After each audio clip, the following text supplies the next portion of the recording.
Hi everybody, this is Hamster Sales here with another Starcraft 2 commentary.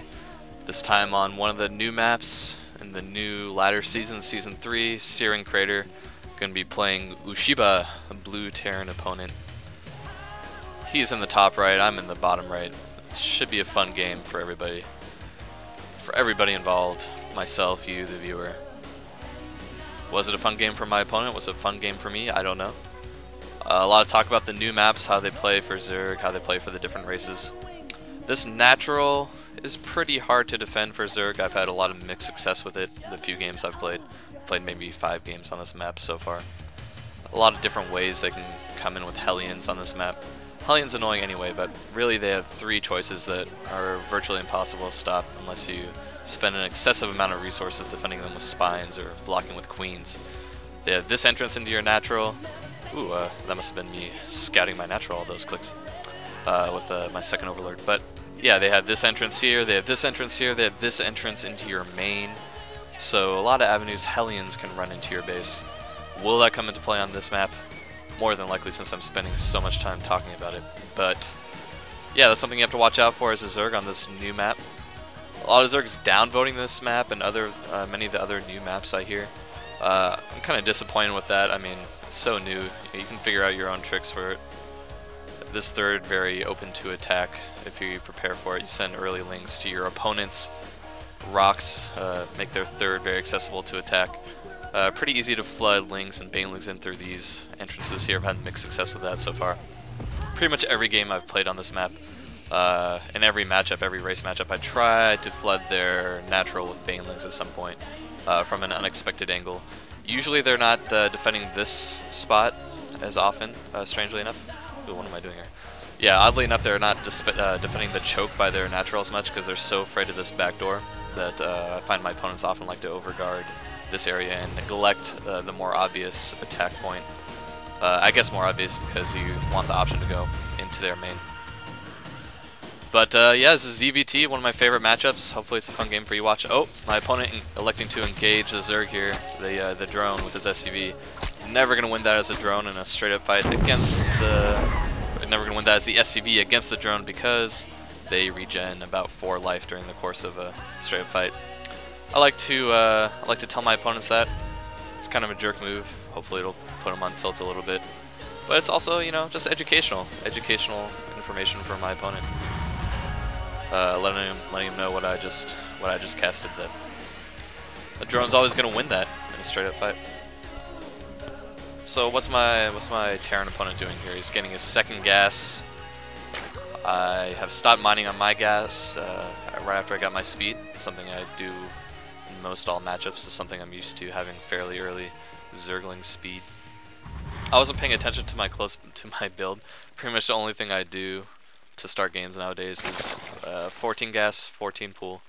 I really like early speed in all matchups. I feel it has tons of utility, too much to ignore. If I ever accidentally get 10 drones though before 9 overlord, I've often been going 11 pool. It's a build I've seen other people do to great success, and I just kind of transition into hatchery normally after that. On about 18 drones is a good time to go hatchery off 11 pool. And you get a really early queen, which I like in 11 pool. I've got my second queen out, haven't yet made my creep tumor. There I go.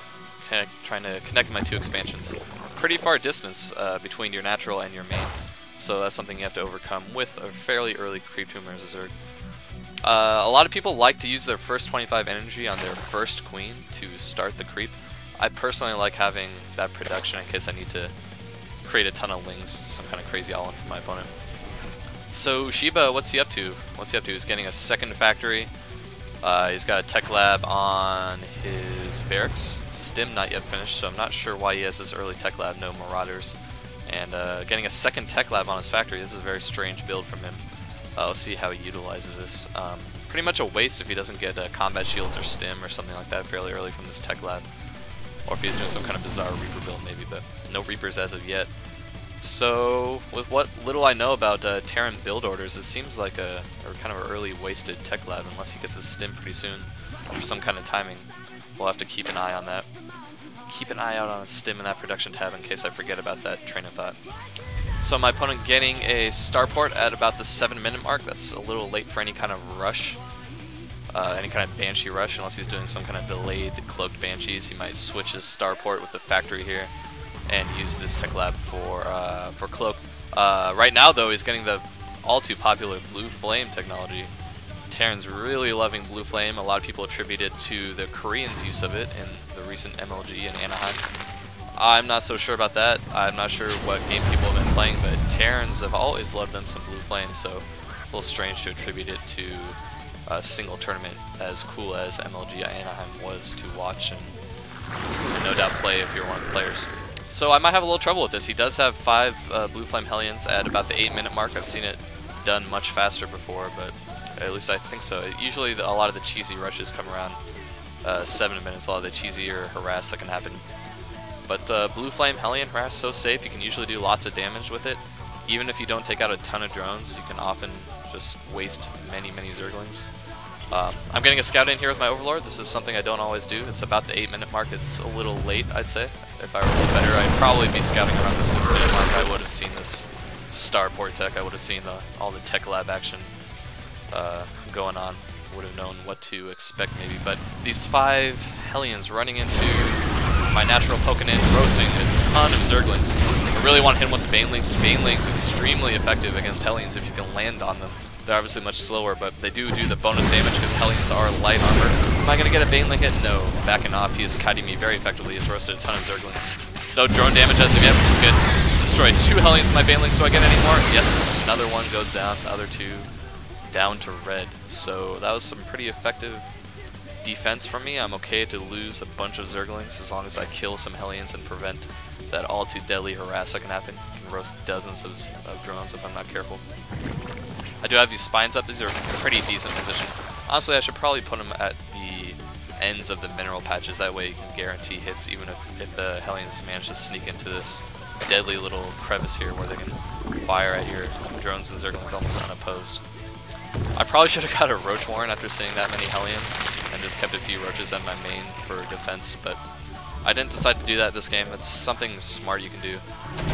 Luckily though, he is not continuing with this Hellion harass. He's using them to keep Lings off the watchtower, and instead looks like he's going to drop my main with 8 Marines. My main, or maybe try to go for a Q positioning in my natural, something like that.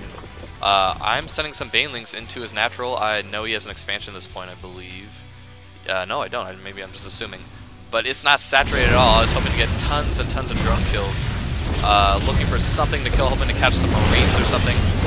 Instead, electing to destroy a bunker, so that's not all too good. He is going for the Q positioning in my natural with the drop.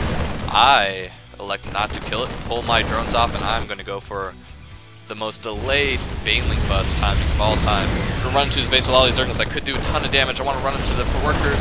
Oh no, but instead I'm going to engage these Marines with the Blue Flame Hellion to support. Multiple Blue Flame Hellions come to defend.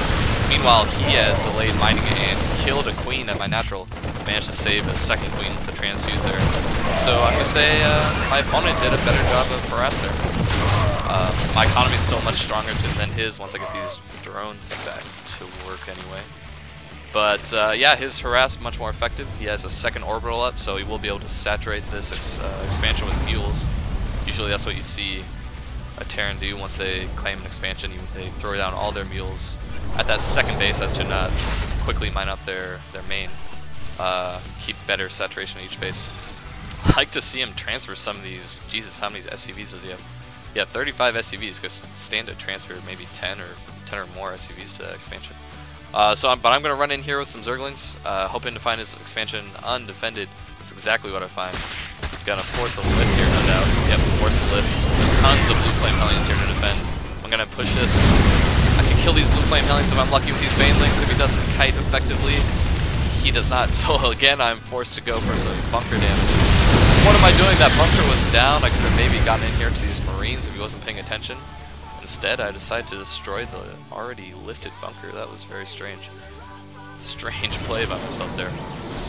But I did force his lift here. I'm keeping him off of mining his expansion. Maybe he's distracted. That's why he's not transferring some of this massive SCV count he has to his expo. We platinum players sometimes do silly stuff like that. If I remember correctly, too, it took me a long time to get an Hydra spec to land here, but not quite as long as, maybe he's just worried about those